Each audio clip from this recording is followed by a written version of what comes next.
Hey guys, it's Haya and welcome back to my channel. In today's video, I am going to be filming something super exciting for me. I am doing a first impressions on the Anastasia Beverly Hills Soft Glam palette. This is what the palette looks like. This was released earlier in the month of March or February, like late February, but it has been getting quite some hype on the internet. Not as much as I feel like it deserves, but you'll see that later on in the video. In today's video, I used this palette for the first time and gave you guys my first impressions. I used all of the different eyeshadow formulas that come with this palette. So I used the darker mattes, I used the mattes, the shimmers, the pressed glitters kind of thing. And I did try and use as many shades as I could so I could give you guys a well-rounded, review. This palette retails for $42 and it comes with 14 eyeshadows, which for a high-end palette I believe is a very reasonable price. And considering the way that this palette works, I also think it's a reasonable price. Honestly, Anastasia has some of the best pricing on their palettes. I feel like they're definitely worth it considering the quality of not only the packaging but the eyeshadows that you get and the amount of eyeshadows that you get. You also get a brush with this, the classic tapered blending brush and flat shader brush. This palette does come with a mirror just like every other Anastasia palette. The only palettes I do have from Anastasia are the Soft Glam and the Modern Renaissance, which I guess are the most wearable ones that have come out. What's up, bro? That is all I have to say. If you guys want to watch me use this palette for the first time and give you my first impressions, then just keep on watching. As you can tell, I've already done my eyebrows off camera, and that's because I like to do my eyebrows before I go ahead and do my eyeshadow. I don't have anything on my eyelids besides the concealer from cleaning up my eyebrows. I decided to prep my eyelids on camera so you guys can see what I put underneath the palette, just in case what I put underneath affects how the eyeshadows work. Alright, so here are the eyeshadows inside the palette. I'm sorry the light is reflecting from my window. This is going to be my 100% first impressions. I haven't touched this palette, I haven't swatched anything, purely because I wanted to do all of that on camera. You could use this on a daily basis, you can use it on a fancy night out. There's just so much you could do with this palette. That is honestly the main reason I wanted this palette, because first of all, Anastasia eyeshadows are known to be amazing. Second of all, the colors in here are so good. Today's tutorial is going to be very dramatic. I'm gonna try and do something that I feel like people would wear to prom maybe. I kind of just want to go ahead and get started with this look. I don't know what I'm gonna go for yet, but I'm just gonna kind of wing it and, try and do something really nice. I need to prime my eyes. To prime my eyes, I'm going to be using the Wet n Wild Photo Focus Concealer. Personally, I use concealers way more to prime my eyelids just because it's a lot easier on the daily. And it's just one less product that I have to use. To set that, I'm going to be using my RCMA No Color Powder.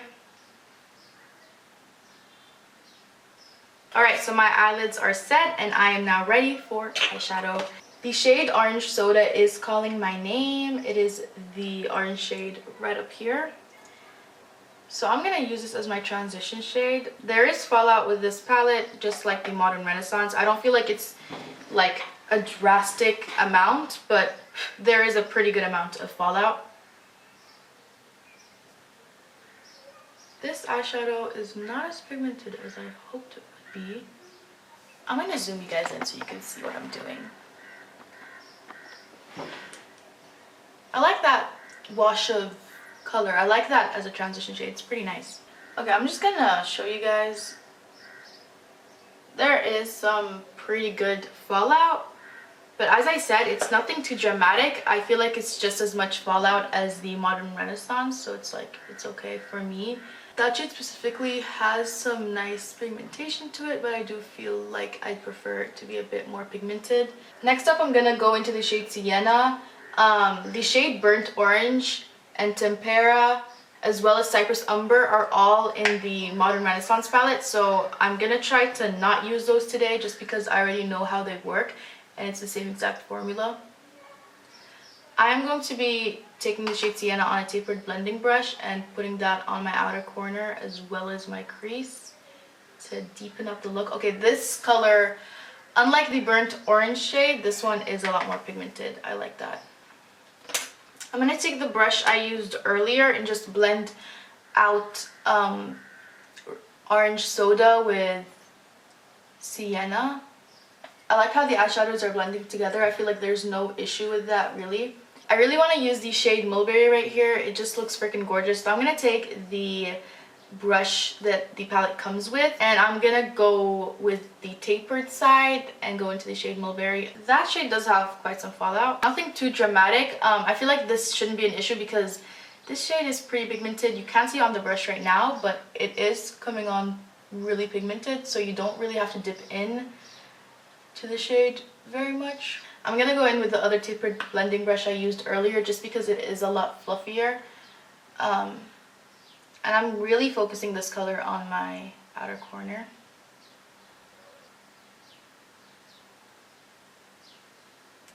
Okay, I feel like I got the hang of this shadow as I went to do the other eye. The blend here definitely looks a lot better than the blend here.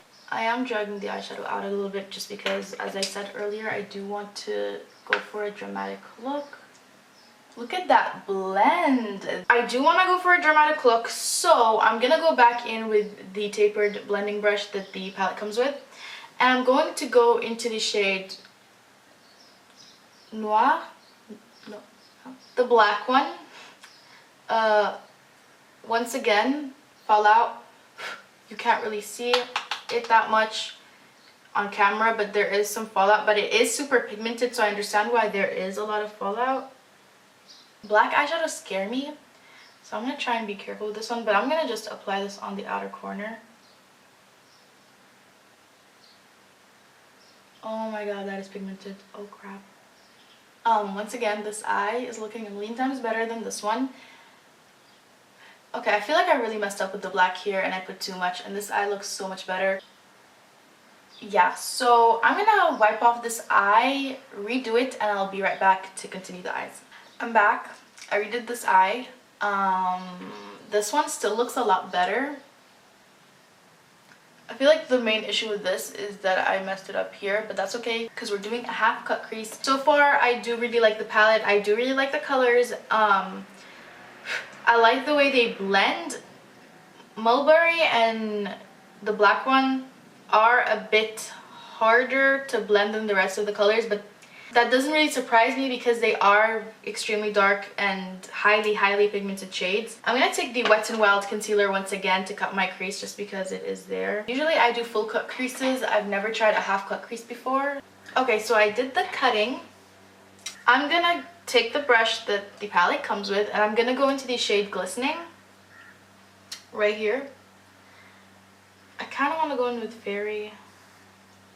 Okay, I'm going to mix Glistening and Fairy just because they're both super nice.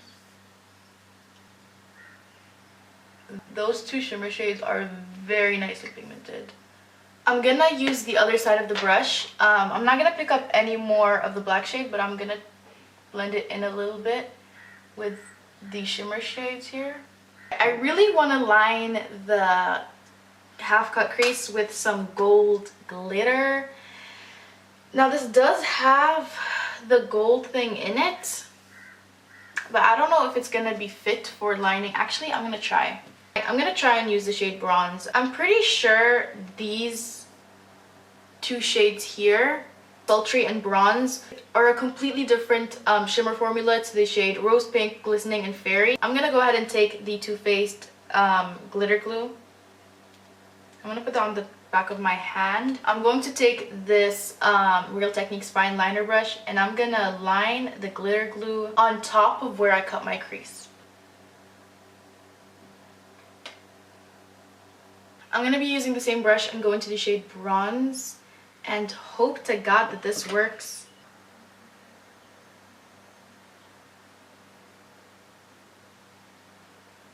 This is definitely like more of a packed shimmer shade. I want to go on top of this with some glitter, like actual glitter,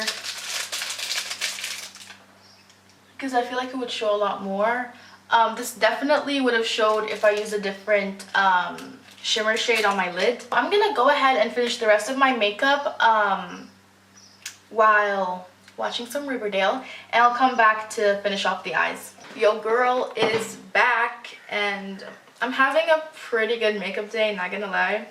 I just went ahead and did my face makeup, and now back at the eyes because I want to finish off the lower lash line. I know I didn't use this on my upper eye area, and I did say I wasn't going to because it's in the Modern Renaissance, but I'm going to go in with burnt orange on a pencil brush. I'm going to just brush this on my lower lash line. By the way, I cleaned up the edge of my eyeshadow using some concealer when I was doing my face makeup. Anyway, with the same brush, I'm going to go into the shade Sienna. I'm going to place that a lot tighter to my lower lash line. To finish off the lower lash line, I'm going to go into Mulberry, and I'm going to put that on the outer quarter of my lower lash line. Okay, I'm going to go in with the Essence Long Lasting Eye Pencil in Hot Chocolate. For my inner corners, I'm going to use the shade Fairy. Yeah, and I think I'm done with my eyes. I'm going to go ahead and put mascara on, and I'll be right back for my final comments. Alright, so this is the finished look. This is what my eyes look like. Overall, I am extremely happy with how this look turned out. I have never in my life done a look like this. Although it's pretty simple, I just haven't, you know, gone for such a look. But that is not the point of the video. The point of the video is the palette. So my overall thoughts, I still am in love with the color scheme. I'm in love with all of the eyeshadows in here. Orange Soda is like probably the only shade that I'm like kind of iffy about. Not because it's bad, it's actually really good. It's just super light, and I don't know, I really had to dig into it to have the color show up, which I wasn't that happy about, but like I wouldn't mind doing it again. The shade Mulberry and the black one, I don't know how to say that. Both of them have really strong kickback, a lot of fallout, but they are super pigmented. So it does make sense that they have that much fallout since they are super like, it's a very pigmented eyeshadow that's like super pressed. And you don't really have to dip into them that much to get any color to show up. So it's not really that much of a big deal. All of the eyeshadows in here blend out together really nicely. I'm very happy. Overall, I am very happy with this palette. I feel like Anastasia did a great job with this one. If you're looking for a nice neutral, warm toned-ish palette with nice shimmers and everything, I hands down would recommend this. If you're looking for an everyday palette from Anastasia specifically, hands down I would recommend this, or the Modern Renaissance, but I mean, I feel like I'd recommend this one a lot more in the sense that it's an everyday palette. The Modern Renaissance definitely can be used for everyday looks, but I feel like you can just achieve more everyday looks with this one. I'm looking forward to using this palette in future videos. That is everything I have to say. I really hope you guys enjoyed this video. If you did, please give it a thumbs up. If you want to see another first impressions type video, I filmed one on the Fenty Beauty foundation, which I'm actually wearing on my face right now. So I have that up. If you want me to film more first impressions, then do give this video a like so that I know.